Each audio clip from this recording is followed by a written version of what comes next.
pensamento político está reduzido à economia, como se tudo pudesse ser calculado. Eu sou a Franciele e este é a Hora da Coruja.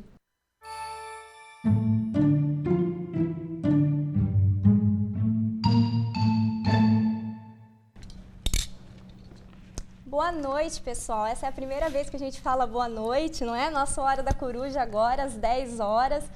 Ficou bonito, né? Aqui atrás, esse cenário com toda a noite, com as luzes, com o prédio. Tudo bem, Paulo? Tudo bem, Fran. E aí, o que nós vamos conversar hoje? Nós estamos aqui com quem? Com um convidado super especial, professora Edgarde Assis Carvalho. Tudo bem, professor? Para mim, especialíssimo. Boa noite. Conversar sobre antropologia e sobre filosofia, então. Vamos começar? Vamos. Você sabe que nós viemos conversando aqui, pelo caminho, pelo nosso trajeto. Pelo caminho, pelo nosso trajeto em São Paulo. E o Edgar estava dizendo que não anda de carro, não é? Que ele não dirige, não é?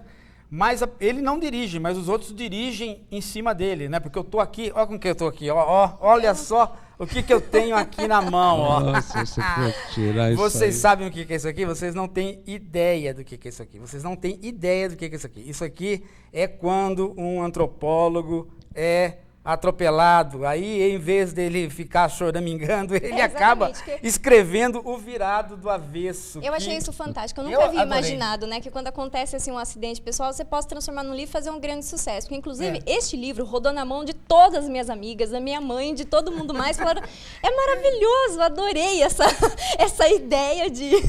Como foi a experiência de ter sido atropelado, e não em qualquer lugar, em São Paulo. Olha, vocês estão me surpreendendo pelo Paulo ter trazido esse livro. A história uma história traumática. Foi em 2004, quer dizer, temos aí 8 anos. Uhum.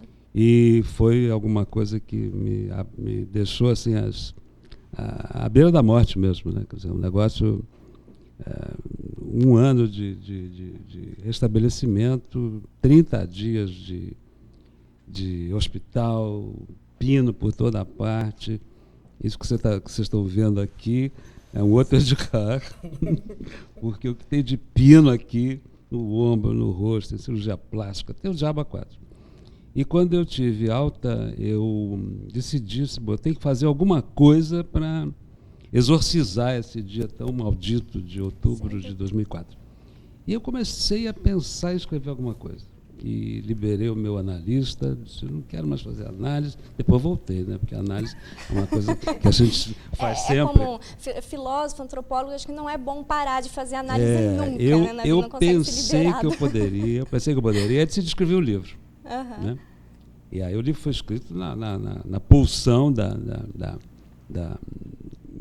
do acidente, da impossibilidade de voltar a ser homo sapiens, né? Porque eu não andava, era uma tragédia.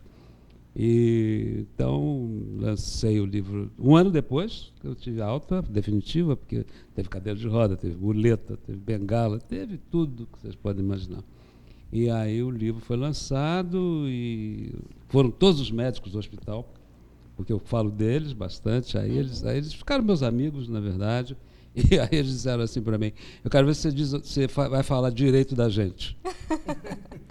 E foi uma experiência muito interessante, de você poder objetivar numa narrativa a experiência traumática, né? Porque geralmente você chega no hospital, o cara diz, aqui não se sente dor, se tem dor toma morfina, e assim vai, né? E ainda mais um acidente que te impossibilita de andar, de se movimentar, né? Mas eu acho que eu consegui. O livro foi bem aceito, muitas críticas, muitos comentários, e a edição esgotou, está esgotado o livro. Uhum. O pessoal diz assim para mim, Edgar, você não quer fazer a 2ª edição? O editor está me enchendo o saco. Acho que é bom sofrer um novo atropelamento para fazer. Então, isso que eu ia falar, Edgar. Isso que eu ia falar. Vocês, estudantes, sempre quando a gente está na televisão, a gente fala isso, né? Vocês que querem estudar antropologia ou filosofia, não façam isso em casa. Ou seja, escrevam, sem precisar ter a experiência. Não, mas o antropólogo tem que ir a campo, né? Então, nesse caso... Eu sempre quando eu vejo esse livro, eu me lembro do acidente, claro. E essa quarta capa que você está vendo aí é a minha perna. Ah, essa aqui, ó. É a perna.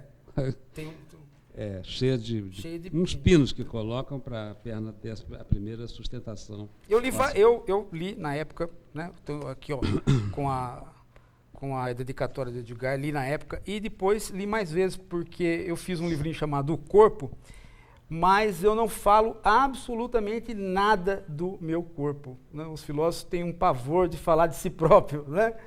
E o Edgar fez esse livro falando de uma experiência pessoal, o que é muito raro entre os intelectuais, né? A gente aprende a não fazer isso, né? Os intelectuais, assim, eles não gostam de falar deles, né? Gostam de falar dos outros. Antropólogo, então, é típico em falar dos outros, né? Dos índios, dos negros, dos homossexuais. Carrega sempre acho que o antropólogo carrega sempre um espelhinho, mostra para o outro aquele espelhinho e fala, agora eu vou falar sobre o que eu vejo sobre você. Exatamente. Eu acho que essa metáfora é excelente. O antropólogo é o cara que carrega um espelho. Quando fala dele, fala no diário de campo. Uhum. E ali no diário de campo ele fala horrores das condições da pesquisa. Sim. Acontece que os diários de campo nunca são publicados, a não ser quando o antropólogo morre. Foi assim com o Darcy Ribeiro, por exemplo. Né? Darcy publicou os diários índios depois que morreu. Né? Foi assim com os grandes antropólogos. Quer dizer, o diário íntimo, onde estão registradas as agruras da pesquisa, toda a dificuldade do entendimento do outro, né? Estão registrados nesses cadernos. Eu, no outro dia, vi o meu diário de campo, da minha pesquisa, da minha tese de doutorado, que também é sobre índio, sobre populações indígenas de São Paulo. E eu fiquei assustado com o diário. Disse, ou vão publicar depois que eu morrer, ou então eu vou fazer uma publicação mesmo, em vida.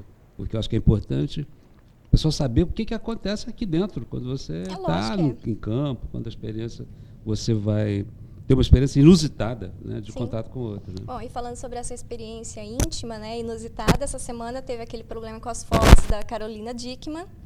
Até o Paulo fez um texto no blog, graudelli.pro.br, você vê o texto ali da Carolina Dickmann, que as fotos da atriz, fotos íntimas que ela mandou para o marido, foram espalhadas pela internet e, obviamente, nunca mais vão ser recuperadas totalmente. Né? Uma vez na internet, a gente sabe que nunca mais você consegue recuperar. Mas a gente combinou de conversar isso com ele. Isso. Por outras razões, né? Pelas razões dele estar sempre envolvido com Edgar Morin, né? Sim. Que tem uma literatura sobre, né, meios de comunicação, né, atualmente. Né? Era por isso que nós estávamos também bolando esse outro papo. Né?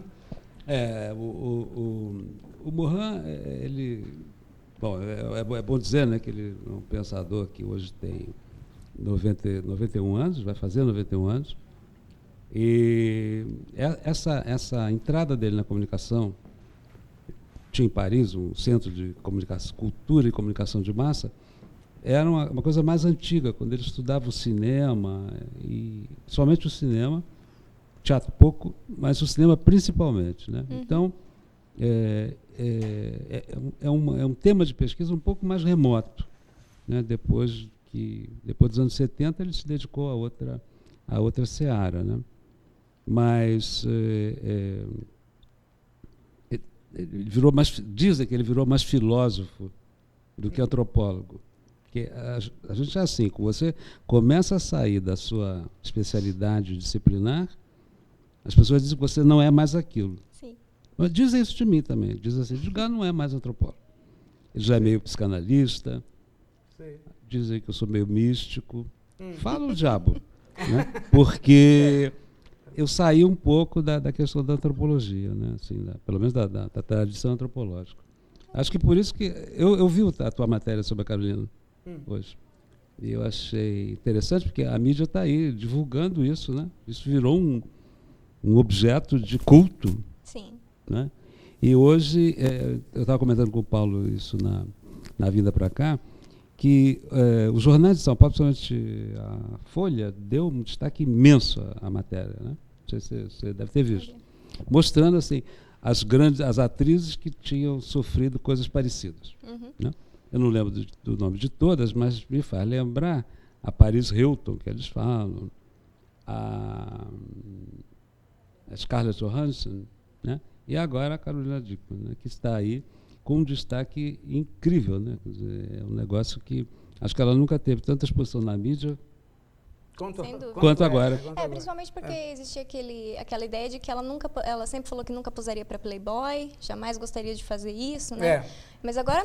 Mas o que eu estava pensando para conversar com o Edgar era uma questão do tipo assim, né? Até nós vínhamos conversando isso, mas paramos o papo. Porque o que eu fico pensando é o seguinte, quer dizer, a mídia impressa, é isso que eu queria conversar com o Edgar, a mídia impressa, o Globo Menos, o jornal O Globo Menos, mais a Folha de São Paulo, o Estadão, eles estão caudatários da mídia televisiva. Percebe que eles vão publicando, quer dizer, a mídia televisiva parece que está dando o tom para eles não estão conseguindo mais inverter. O Estadão agora, inclusive, lançou uma página só para isso. Só de mídia, né? Só de mídia. Ele acabou de lançar uma página só de mídia. E a ideia do entretenimento. Exatamente, mas porque o Estadão estava perdendo leitores para a Folha Online por não ter isso. Né? O Estadão estava prezando ali por ter um jornal, digamos, mais sério, né? E agora eles resolveram, então, fazer à parte isso, um jornal específico para isso, para fofoca de televisão. Como é que você sente isso, Edgar? Você que... Desse caso específico, eu acho que tem dois lados, né, que a gente pode começar a conversar. Um, que é a questão do corpo mesmo. Né? Eu acho que qualquer um de nós, tem o direito de fazer com o corpo o que bem entende. Ficar nu em casa, tirar fotografia, fazer o diabo, né? Fazer o dress code, né? Como o Laerte, faz o que bem entende, porque o indivíduo livre é aquele que usa o corpo como ele quer, como ele pretende, como ele acha que deve ser. O problema começa quando acontecem coisas desse tipo, que você põe uma foto ou umas fotos como essas na rede e a coisa vaza para outros domínios. Né? Aí é o problema. Hoje, na Folha, por exemplo, diz que o cara que foi identificado como o vazador das fotos da Scarlett Johansson vai ser julgado agora, parece, e vai ser, ao que tudo indica, vai ser condenado, não sei há quantos anos. Mas é o problema do uso, né? Da destinação, né? E eu sempre fico assim meio nessa gangorra, sabe? De um lado, essa liberdade que você tem de fazer com o seu corpo que você bem entende. A outra, o que os outros fazem com isso? Sim. Entendeu? Engraçado, parece que o debate na televisão sobre esse assunto foi muito para o lado de que ela é uma artista, ela é uma celebridade, ela é uma pessoa pública, ela não poderia ter feito essas fotos, né? Porque isso poderia acabar na mão de outras pessoas e poderia acabar indo para a internet. Mas e como que fica o indivíduo? Eu acho que não é só a pessoa famosa, pública. No fundo, todos nós somos famosos e públicos, né? Em certa medida. Mas comigo aconteceu um negócio interessante. Como eu ando muito pelo Nordeste, sou assessor da Federal do Rio Grande do Norte, da Federal do Amazonas, eu, uma vez, agora recentemente, há uns 2 anos atrás, fiz uma assessoria para um grupo uma pesquisa sobre pesca em Fernando de Noronha. E tiraram uma fotografia minha, assim, não de sunga, de short, chapéu, óculos escuros, camiseta. Tudo bem. E divulgaram no site da universidade. Professor Edgar está em Fernando de Noronha fazendo isso e aquilo. No outro dia, eu abri um site da Federal do Rio Grande do Sul, se não me engano, e diz assim: professor titular de antropologia, mais ou menos, professor titular de antropologia também gosta da natureza. Quer dizer, essa frase me chamou muita atenção. Também gosta da natureza. Por exemplo, gostar da natureza significa que eu estava de pernas de fora, de short, boné, óculos e camiseta. Quer dizer, é um tipo de... Quer dizer, eu poderia, se eu achasse que a minha imagem estava conspurcada, dizer para tirar e botar uma fotografia séria. Eu não sou muito sério na vestimenta, mas poderia botar camisa, mas composto de acordo com o status de um professor titular, etc. Mas eu deixei, porque a rede é a rede. Sim. A rede é a rede. É impossível você controlar isso. É isso que eu acho. Talvez o que falte mais é um conhecimento do que seja a internet. Talvez a gente não esteja sabendo lidar ainda com isso. No meio, é muito recente ainda. No meio universitário. Então, isso que eu fico pensando, né? Quer dizer, os artistas deveriam estar mais preparados do que nós para suportar isso, não é? Concordo plenamente. Né? Porque nós, de certo modo, passamos aí, eu particularmente passo todo dia um dissabor, né? Quer dizer, todo dia o sujeito me põe em alguma pose, se não precisa tirar fotografia, eles montam as minhas fotografias, né? Ou então fazem recortes de frases, de texto que você escreveu, tiram do contexto e já imagina. Eu me acostumei pelo seguinte, como eu, de certo modo, participo da mídia, quer dizer, gosto de fazer as coisas na mídia, né? Então, eu, desde o início, eu botei na minha cabeça o seguinte, né? A mídia é isso, né? Eu vou aparecer, ora, né, do jeito que me parece muito interessante, e ora vou aparecer de um jeito que eu não gosto, né? E fui me educando para suportar essas coisas, né? Eu penso que uma figura pública como político e artista e jogador de futebol deveria estar preparado para isso, né? Porque, afinal de contas, a exposição saindo dessa questão da internet, né? Eu não estou bem lembrado quem era o presidente da República que se incomodava com a caricatura que o Angeli, acho que fazia dele, acho que era o Fernando Henrique, que ficava muito bravo quando via o traço do Angeli, um traço perfeito, né? O Angeli fazendo o Fernando como meio rinoceronte, com aqueles dentões assim. Isso incomodava, o incomodava bastante, né? Mas, falando na comunicação de massa, né, o Morin, quando tinha o centro lá em Paris, ele escreveu uma vez um negócio dizendo assim, a cultura de massa é isso, ela tem padrões, ela tem estilos, ela tem modos, ela tem códigos, mas ela tem também uma zona obscura, que ninguém sabe muito bem o que é, que ninguém sabe, nunca vai conseguir atingir essa zona obscura, que é aí onde a coisa pega, né? E eu acho que, nesse caso das figuras públicas, né, e como você disse, é nessa zona obscura, porque devia se mancar também, né? Quer fazer uso do seu corpo, faça em casa, não é? Faz outra coisa, porque a rede é isso, ela foi feita para isso, né, eu acho. E precisa ter um pouquinho mais, é uma questão do sujeito, do indivíduo. É como, por exemplo, agora o problema que até o programa do Pânico está explorando muito sobre a briga entre Ana Hickman e Adriane Galisteu. Né? Na verdade, não foi uma briga. A Adriane Galisteu só falou, olha, a Ana Hickman está passando aí por algumas coisas, mas quando ela for mãe, isso passa, isso melhora. E a Ana Hickman tomou isso como uma ofensa. Mas aí o marido dela se intrometeu, que o marido dela é só um empresário, não é uma pessoa pública, digamos assim, e xingou, brigou, fez um grande carnaval na televisão. E isso gerou uma super polêmica. Mas você sabe que uma outra... Inclusive, a interferência do público no Twitter, colocaram hashtag Ana Hickman divorcie. Sim, porque o marido é muito... pedindo o divórcio do marido, né? O marido é um empresário. O marido dela é um empresário. Mas uma das coisas que eu... Você sabe que... você lembra daquele episódio? Não sei se você...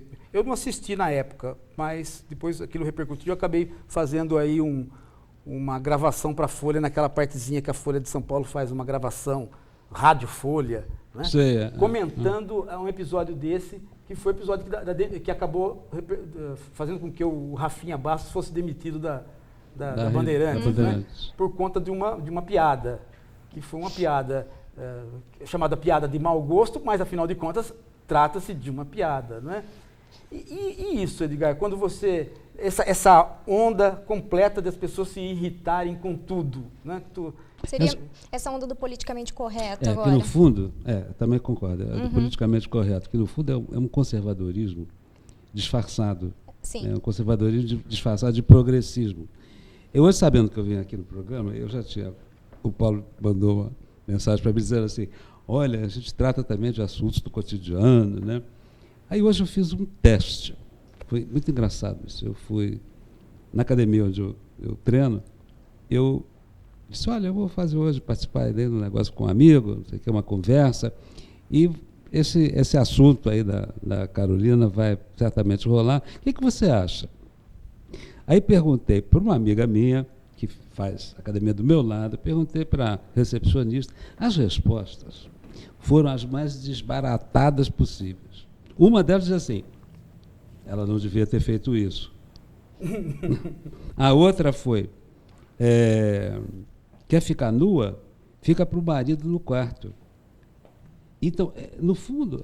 Mas o interessante, só te cortando um pouquinho, mas se você pegar o celular dessas mulheres nesse instante, você vai ver que provavelmente elas têm foto delas nuas no celular, porque já mandaram para o marido, para namorado ou coisa assim. É isso que me intriga no politicamente correto. É isso que me intriga. No fato, talvez, de não topar ser como é. Entendeu? Quer dizer, eu acho que sempre cria um meio transversal, meio escuso para mostrar, viu? Eu acho isso muito...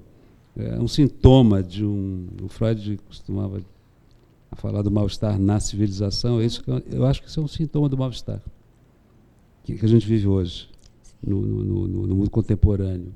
Sabe? Todo mundo quer escapar por algum lado e o jeito do escape é assumir essa postura que você chamou de politicamente correta, conservadora, que faz, mas esconde, que age, mas vai por baixo do pano. Você acha, Edgar, que nós estamos vivendo tempos mais conservadores do que naqueles anos que nós trabalhávamos na universidade? Você trabalha ainda, eu também, mas não é aquela dedicação dos anos 80. Você acha que a gente... Eu particularmente, não digo que nós estamos vivendo tempos mais conservadores em atos, mas em palavras tem uma conversa conservadora. Eu sinto isso, não sei como é que você vê isso. Ou não? Eu acho assim, que a universidade ela ficou conservadora. E a culpa desse conservadorismo, não gosto de usar a palavra culpa, mas vai lá. Conservadorismo moral. Político moral, também. Político também. Eu acho que é por causa motivado pela excessiva fragmentação do conhecimento. O conhecimento se fragmentou tanto, né?